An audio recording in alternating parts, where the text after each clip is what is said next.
Hey, experts, we've got something really awesome that we do here at Coffee Experts Club, and that's called the My First Drive-Through Coffee Masterclass. So if you're opening your next coffee shop, I think a lot of times you may think to yourself, I know what goes into opening a coffee shop. I've been doing this for years, but maybe you've been doing it for somebody else. And maybe this is your first option of starting a coffee shop on your own. Or maybe you don't know anything about coffee and you're just like, I'm looking for a good investment opportunity. Starting a coffee shop seems like a good place to put it, and you're going to enter into it. But what you don't know is all the things that you don't know, right? And so what we've done with this masterclass is taken behind the scenes, how you find your first location, what you need to be thinking about in finding a location. We give you a gift in the masterclass where it's a step-by-step process of how you're opening your coffee shop, the different checkpoints you need from coming up with your plans and talking with the city and then negotiating a lease. And then how do you build a team and what are the different pieces you need to be thinking about? It's a great masterclass, door to door, start to finish, completely free on opening up your next coffee drive-through. So check it out. It's at myfirstdrivethrough.coffee, and it's a great masterclass. You won't regret it. We'll see you on the inside there. Welcome to the Coffee Experts Club, where we discuss all of the insights, expertise, and drama that goes into making your passion your profession. Our hosts, Aaron, Ben, and Drew, are three coffee experts who have taken their coffee experience and turned it into true expertise. They have consulted with major coffee brands throughout the United States and beyond, providing operations expertise and growth strategy for drive-through openings, multiple locations, and everything in between. So brew yourself a cup and hang out a bit with the Coffee Experts Club. Well, happy good day, Coffee Experts Club. Welcome to another session with me and Benjamin. Yes. Our third party is actually in Belize vacationing, so we were talking about getting to see him sweating on these stalls the next few times he hops on rather than me this time. So if you're tuning in today, welcome and thank you for being here. And if you're interested in working on starting a coffee drive-through, this is the place to be. We have all the answers, all the needs, and we're willing to work with you and answer any questions you might have. So today we're going to be talking about the store journey, the business journey, and the employee journey. Importance of knowing where you're going, how you're going to get there, and what that looks like and means for everybody involved. Yep. As they say in the business, having a roadmap, right? A roadmap, a yellow brick road. If you could literally though, if you had a business and somebody just laid out a yellow brick road for you and just said, do all of these steps and you will be extremely successful, I feel like everybody would probably do that. I mean, we've looked and we've tried and there's no real YouTube guide or wiki how on opening a coffee shop and making it successful, which is of course why we're here. So throughout our history, working with roasters is kind of where we all sprang from is we've heard if you've listened in the past, and we learned the hard way and the creative way that not having a roadmap, you can spin in circles. It's like rowing a boat with one oar. You don't know if you're going towards the edge. You don't know if you're going in circles. You don't know what direction you're going. And so developing a direction, and usually that can happen organically. Sometimes the organic way won't be the way that you intend it. It won't be a way that is going to align with who you are. And so really sitting down, Ben could speak to this a little bit, sitting down, and we took a long time to do it. But when we did it, the business had a lot more form and function. Yeah. Yeah. Yeah. I mean, typically, if you're working with a bank, you're working on credit and you're trying to get loans, they're going to want a business plan, right? And you'll probably come up with a 3, 5, 10-year business plan that as soon as you open your first shop, you immediately throw out the window because you realize it was all garbage.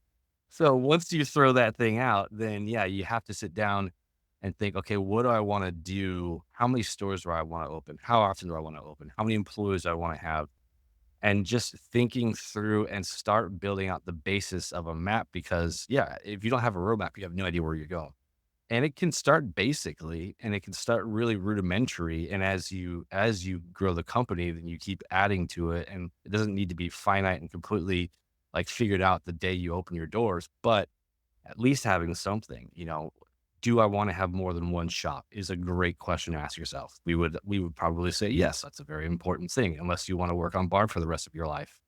Okay. If I want more than one shop, when should I open those shops? How often should I open those shops? Cause that question alone triggers a whole slew of questions then you need to be thinking about as you're working. How much money should I be saving? How much should I be setting aside? Do I want to do this with credit? So a lot of your business growth and your effectiveness and your success really, stems from a few questions that you have to ask yourself and start building that roadmap. Otherwise, yeah, you're just spinning your heels. And before you know it, 3 years has gone by. You only have one location and you're just bogged down by working on bar every day that you never get a chance to actually look at the future. Yeah, and we talked about it, I believe, on the last call. Knowing where your money is going and how to manage that is part of that too. And if you don't really have a plan, those are not questions you're going to ask yourself. It's not, what are the metrics that I'm using to determine whether or not it's viable to open another store? And if it isn't viable, what are the hard metrics I can look at to work on? What are some things that I can bring up to par, some things that are underperforming or underserving the business, things that we can cut completely? Those are all conversations that come out of, what does it look like to grow? What does it look like to expand? And expansion out of an overabundance of customers is a great thing, and that can happen sometimes, but that might not always be the way. Another thing that can happen is, we've written business plans. I've written 4 or 5 business plans for coffee shops just for myself, just practicing and seeing, what it's going to be like if I ever got to the point of rolling one out, which luckily we've gotten to that point. We've been very fortunate. But each time you write one, it kind of changes, and each time that you reevaluate what you want, it's going to change and what that looks like. And so if you do have one store, as Ben said, you open it and generally you're going to throw your business plan out the window because, an organic business is a lot different than sitting in your house, writing on a computer what you want it to look like. Yep. So every few years, the business is going to change. It's going to grow. You're hopefully changing and growing. And so those needs are going to change as well. So having a go-to, like a how-to guide for yourself of what does it look like for me? Where do I want to be as a business owner? What are the things that I want in my business to serve the customers and to serve my employees? That's going to change over a few years. And so revisiting the business plan, would be a huge part of a roadmap to write out the things, the departments. I mean, we brought on new departments after a few years, a good few years at Roasters, that we realized, we need somebody to manage, this part of our business because there's several hands doing it, but ideally one head of a department is going to be a lot more efficient. Yep. And so, tying those things into a road is going to tell you what direction your business is headed, how you're going to get there, and the tools you're going to need to achieve those goals. Mm-hmm. I would say for anybody who's sitting down and maybe you've got that one shop, you're like, okay, I'm going to build out a roadmap. I think there's 2 sides of the business that really are what you should be looking at and making decisions off of. Obviously the financial revenue side, right? How is the business itself? My roadmap is I have one shop now. I would like to open another shop this time next year. And I would like to open another shop, a 3rd year from now and a 4th year from now, a 5th year, maybe I go to franchising. Okay. That's good financial revenue roadmap. Now I can start planning how much I need to be setting aside, what I can take out, credit loans, business loans, whatever it may be. But there's also then the employee side, right? Because you can't have 5 shops and stick with the same 10 employees you have now and never hire more employees. So what does that look like from the employee side? Okay, well, I have one location that's doing really well and I have, say, 12 employees. 12 employees is probably good. 2 locations, that's 12 more employees. 3 locations, that's 12 more employees. So you've got 36 employees now who are all just kind of wandering around your coffee shops, wondering where life's going to go. So what's the roadmap for them? Well, okay, do I then start implementing assistant managers and location managers? At what point do I then start implementing regional management or, district management? And what do I want that to look like? Do I want to have 5 locations? Because I don't want to be managing all of these on my own in every shop every day. So I'm going to want some sort of management structure. So then you're creating a roadmap of growth for your employees so that as they're, wandering around your coffee shop going, hey, do I have any future in this business? Can I work here for a while? Or am I going to have to quit after a couple of years? You can say, hey, well, I have a roadmap actually where if you're really great, then we can promote you to a store manager and it comes with, this pay raise and this benefit.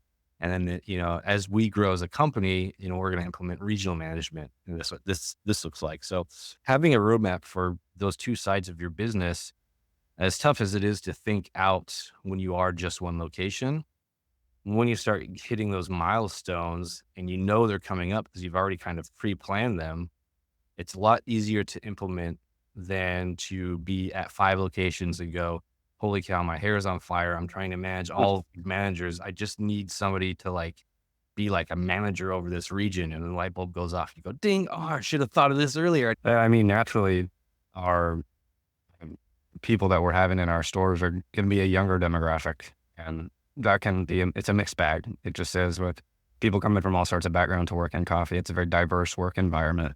And so you can have handfuls of people who aren't really that motivated to do more, and that's great. But you're also going to have a handful of people who are motivated to do more. And I mean, I worked at one of our stores. We had up to 18 employees at one time doing various things. And we tried several management structures before we landed on one that was really clear of, okay, this is who is in charge of this. And these are the defined borders of that position. Because your ambitious people are inevitably there's going to be a healthy competition that can turn to an unhealthy competition if there's not somebody there saying, no, well, you're in charge of these things. And this is just the things you're in charge of. And this is how it works with this role. Who's in charge of these other things? So if they're underperforming, that's fine. But you come tell me you don't just take over that job. And working that into a roadmap is healthy as well. I remember we had 3 assistant managers with me at one point. It's like, well, what do they all do? And then they're all, well, that's not going to work. And it didn't inevitably work. But that was before we really had an ascension roadmap.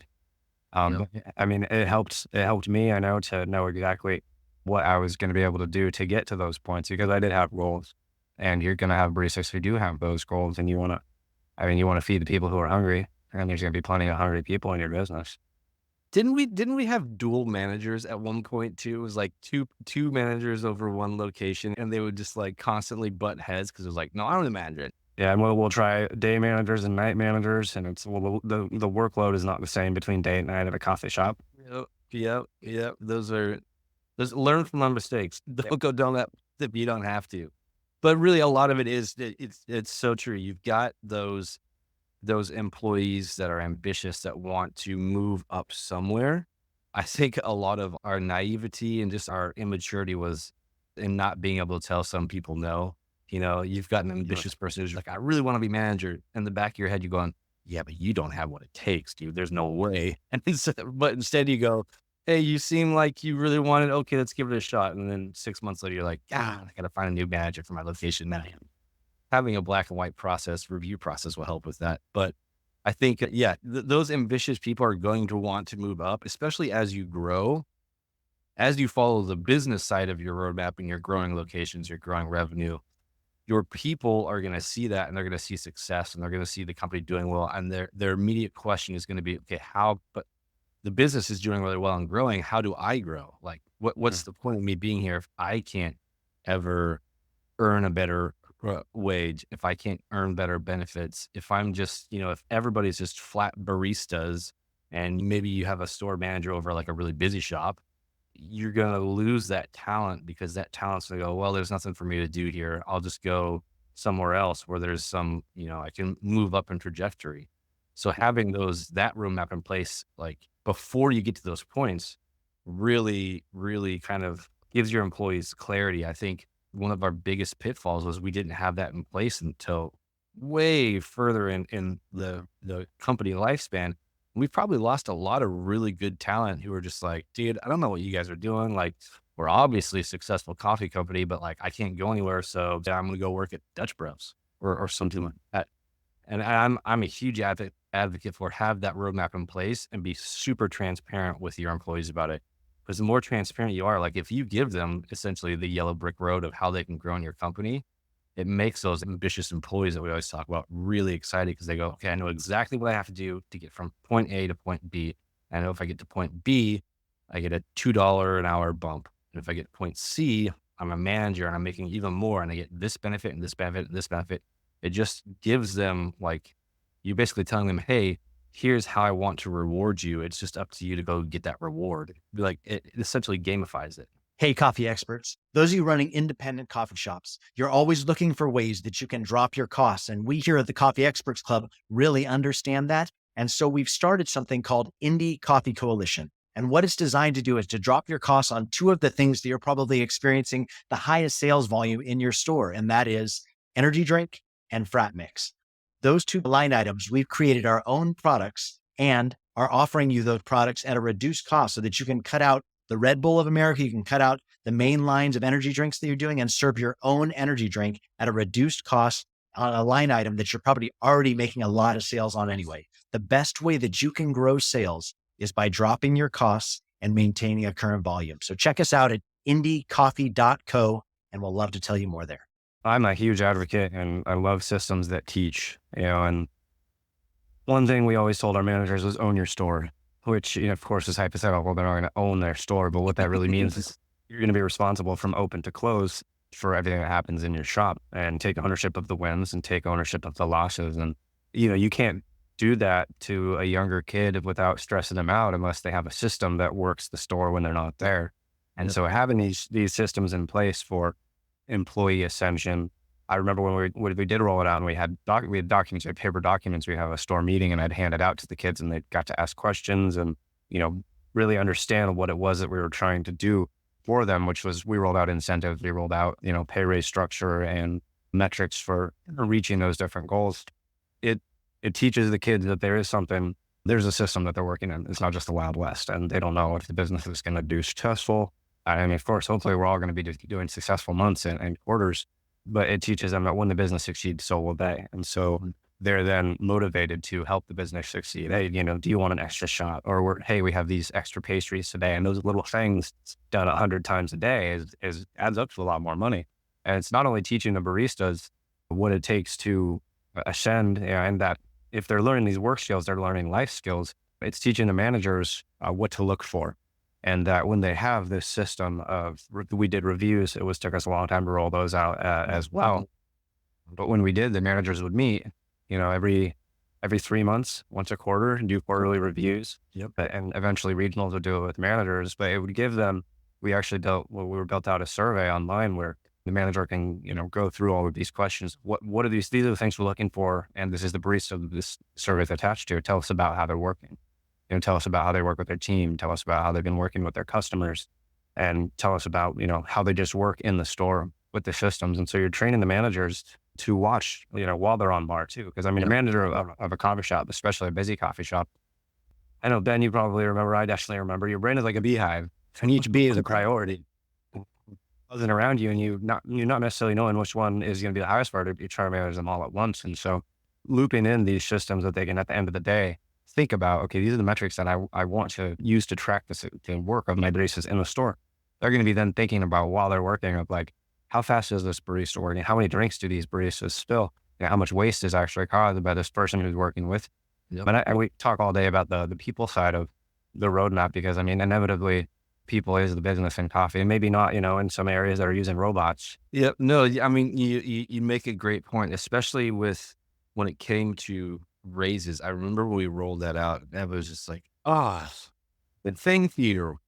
Like, 'cause before that, like, will I get a raise? I don't know. I've been here a year. I hope they think I'm nice and I do a good job. It was always like, it was such a, just like, when do I get a raise? How much is my raise? Will I get a raise? Like, it was so always up in the air, and it created so much uncertainty.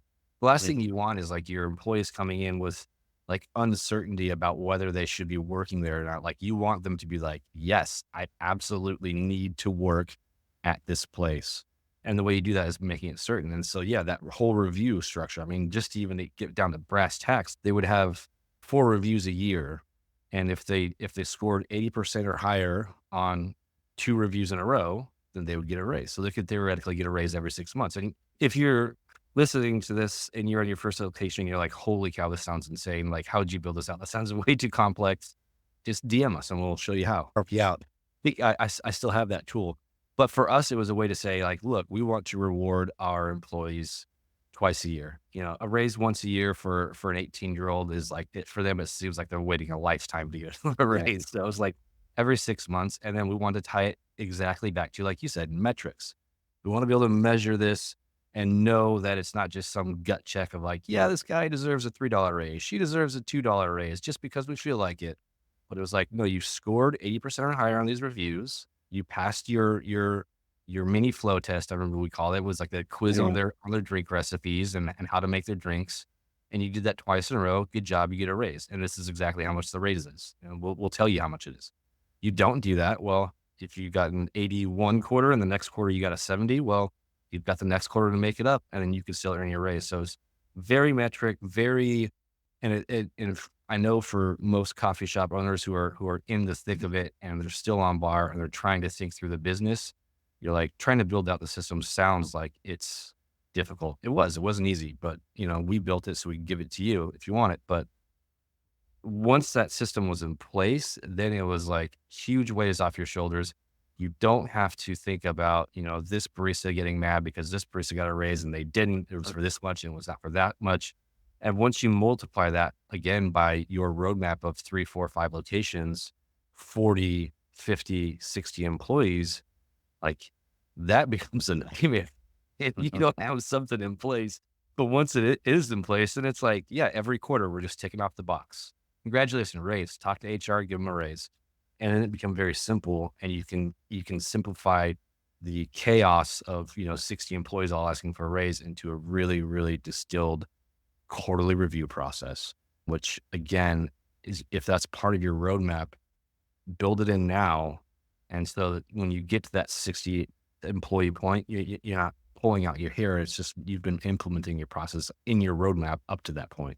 Yeah, and like I said, I love talking about people. I could talk about people the whole call, every call. Take a little bit of a step back and talk about, you mentioned, and it's so true, when you're working in the business like you are as a business owner, any business owner, new business owner, old business owner, you want to work in the business. It's why you started the business. Especially with coffee, I notice a lot of entrepreneurs just love to do it. If it's the people, if it's the systems, if it's the relations with the city and growing real estate, whatever, you love to be in it. What spurred on a lot of our ability to grow these systems was something like a roadmap, planning out the year. Like we do a EOS model, we do quarterly rocks, and that's good. That's an amazing way to do a quick roadmap. Like, okay, what are we going to do for this quarter? What are we going to do for the next quarter? But if you're able to plan out a year, which is so hard to do, when you're pulling shots, be able to sit down and look at the roadmap and say, okay, these are the initiatives for quarter one, quarter two, quarter three, quarter four. When you're looking at it on paper, it's easier to kind of forecast when I implement this system, what are the results going to be from that system? And then what is something else that I'll have to work on the tail end of that? Because let's implement a review system. And then it's like, okay, well, how do we manage the managers who are reviewing them and making sure that because there's another system on the tail end of that, of tracking the manager's success rate of the baristas. And then what do we do if one manager has baristas that are constantly failing their flow tests? What is the system for managing that? I know, Ben, you were the spearhead on most of those new systems that we rolled out, from the smart sheets to the review sheets to the franchise documents. And Aaron, of course, who's not here today, you want to talk a little bit about the foresight that you were able to have by just looking over 1 year of goals and initiatives and being able to roll one thing to the next quarter if something else took precedence. Yeah, like you said, it all stems off of your annual goal. And if you could sit down and determine even like a simple revenue target, what's my revenue target for this goal? Okay, I want my company to make, $2 million this year. Okay. If that's your goal, then it's a matter of working backwards all the way down the line to what it takes to get you there, to how many cups of coffee do I need to sell at this location to get me towards those revenue targets. So if my revenue target is 2 million and this year, maybe I did 1.5. Okay. My stores need to increase their revenue by $500,000. If I have 5 locations, that's $100K each. It's just work backwards from there. Okay. That means I'm going to need 3 more employees at each new location because I'm bumping up traffic, maybe marketing on social media a little bit more. Okay, 3 new employees at each location means that, my wages are going to go up by X. 3 new employees means that I'm going to have 3 more people who are in line for raises. And it really is just working backwards from your ultimate goal and trying to plan out contingency plans. That was our biggest thing. It's like, what's a contingency plan if this doesn't work? Working through all of your contingencies all the way till you get back to the very baseline of what it is that makes your business successful. That's selling a cup of coffee. And then you can build as you go. And hopefully, like if you've been working on these roadmaps ahead of time, that's a lot easier of a process. For us, it was like build as you go, whilst also trying to fix what didn't work before that, and also trying to plan for next year as well. If we'd had that roadmap in place of, okay, this is my 1 year revenue target, my 2 year revenue target, my 3 year revenue target, because I want to have 1 shop, 2 shop, 3 shop, 4 shop. Then we could have had that foresight and thought, okay, let's work backwards on employees. Let's work backwards on what those employees are going to need. Let's work backwards on managers, regional managers. What are all those people going to need? What am I going to need to make sure that they're working effectively? You could, in essence, do that like at the very beginning, and then you're just changing out numbers. Then I actually need an extra employee, not 9. I need 10 employees. oh, actually, I just blew past my revenue target. That's awesome. Maybe I should set next year's a little higher.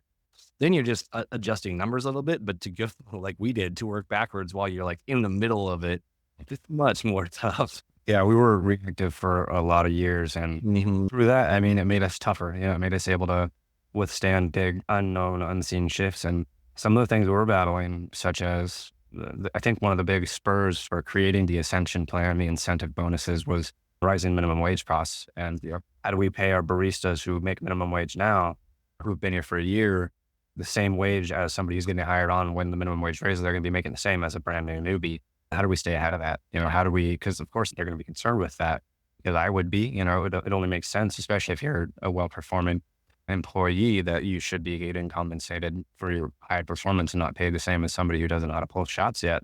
But there's other benefits to it too, as the regulations change in your city for what you can serve, how you can serve it, or a big example, when COVID hit and we were having to constantly every day. I know, Ben, you were the one, I say we, but I was hearing it from you, checking the communications just around, what's going to happen, what we can expect, how safety program. And we were only able to do that because we had put some things in place. Now, of course, that's a really extreme example, but anything can happen, to the business, whether it's internally, externally, dealing with the public, things can change and your whole business can change. And the best way to be ready for that is to have these systems. And really the best way to be ready to have those systems is by having a plan. And a lot of what we did was based around our mission statement at the time. And, I can't speak highly enough to having a mission statement, because it's the guiding force behind how you're going to create your systems, what the systems are going to look like, how it's going to serve your customers. And if you don't know how to create a system, you don't know what you don't know. You don't know what systems you're going to need. And if you don't know what systems you're going to need, you don't know how to create them. But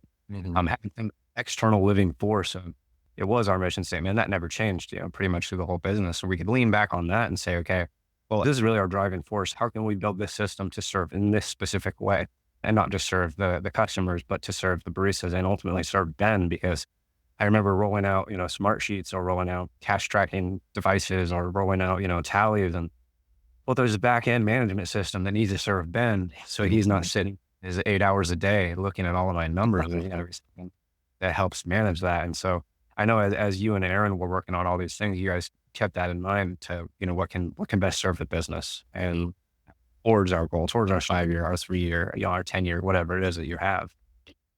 I think the best example of what you're talking about is one of our 3 core values was speed, being as fast as possible. And so that was our core value. That was part of the company's mission. And so to lean back on that, we said, okay, how can we serve the customers faster, and how can we know that we're serving the customers faster?